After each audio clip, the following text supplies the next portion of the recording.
mengacu pada Perpu Nomor 2 Tahun 2017 tentang organisasi kemasyarakatan yang ditindaklanjuti dengan SK Kemenkumham yang mencabut SK Kemenkumham sebelumnya tentang pengesahan pendirian Ormas HTI. Maka persoalan menumpas Ormas HTI beserta pengikutnya punya landasan hukum. Sebagai organisasi terlarang, HTI sudah tidak berhak tumbuh di Republik ini. Namun seperti yang masih kita rasakan bersama, kehadiran ormas pengusung negara khilafah yang anti-Pancasila mentransformasikannya diri menjadi gerakan bawah tanah yang masif. Pengikut HTI sudah pasti anti-Pancasila. Meski sering kita temui yang anti-Pancasila, belum tentu pengikut HTI. Mereka yang lebih suka disebut pejuang khilafah meminjam kaidah agama untuk menyebarkan faham daulah Islamiyah yang anti-Pancasila. Mereka yang dengan sengaja mengubah argumentasi hukum agar tidak masuk kategori gerakan terlarang, namun semakin giat bergerak. Silahkan tanya pada kaum kadrun, apakah mereka anggota HTI? Jawabannya pasti tidak. Mereka mengaku kaum khilafah yang ujung-ujungnya tetap menolak Pancasila dan NKRI. Kasus Ketua PCGP Ansor Bangil saat Muafi memimpin ratusan banser mendatangi rumah Abdul Halim dan Yayasan Al-Hamidi Al-Islamiyah pimpinan Ustadz Zainullah. Tidak jauh-jauh dari lihainya Antek HTI berevolusi bentuk. Dari ormas terlarang menjadi organisasi tanpa bentuk.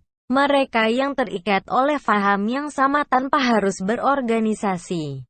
Bermula dari postingan Abdul Halim di medsos yang menghina Habib Lutfi dan kaum Nahdliyin. Abdul Halim adalah pengikut Ustadz Zainullah, pemilik Yayasan Al-Hamidi Al-Islamiyah yang sebelumnya sudah ditenggarai sebagai penyebar ajaran khilafah. Pertanyaannya, apa dosa Habib Lutfi sehingga patut dihina oleh seorang santri pengikut yayasan berafiliasi khilafah? Salahkan kalau warga NU marah dan tersinggung dan meminta klarifikasi? Apa karena Habib Lutfi yang dihormati warga NU pro pemerintah sehingga kebencian kepada pemerintah ditimpakan juga padanya?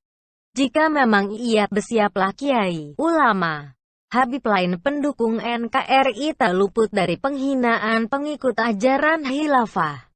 Mereka juga punya pengikut fanatik, lebih loyal dibanding pengikut khilafah yang katanya rela mati demi menghancurkan republik yang mereka anggap negara togut ini. Jika penghinaan demi penghinaan terus terjadi dalam rangka pelampiasan dendam ideologi kepada pemerintah, maka akar persoalan mesti ditumpas.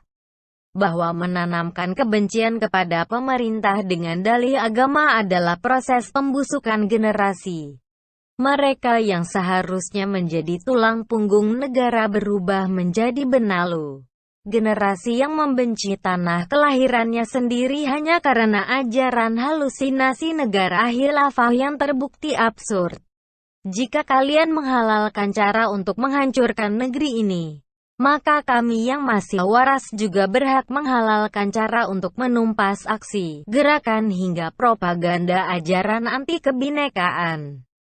Bagaimana bisa hidup damai jika kalian tidak ingin bersatu dalam perbedaan? Bisakah kita saling rukun jika benih kebencian ditanamkan tanpa henti? Tidak ada yang membenci agama tertentu. Yang ada hanya mengutuk aksi kebencian yang mengatasnamakan agama. HTI telah lebih dulu menanam paham negara Islam jauh sebelum dibubarkan. Kini mereka sedang panen hasil di ladang NKRI. Jumlah mereka tidak banyak, terselip di selak kehidupan 260 juta penghuni Nusantara. Namun kerusakan yang dihasilkan cukup dahsyat untuk sebuah tatanan sosial.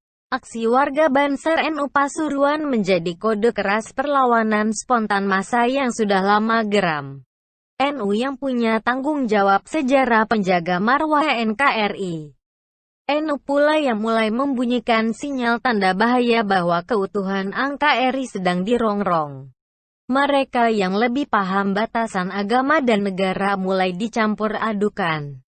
Mereka yang sudah kenyang diadu domba namun tetap kukuh Bergeraklah jika menahan diri dianggap sebagai ketidakberdayaan. Bertindaklah saat mereka sudah membesar dengan segala kepongahannya.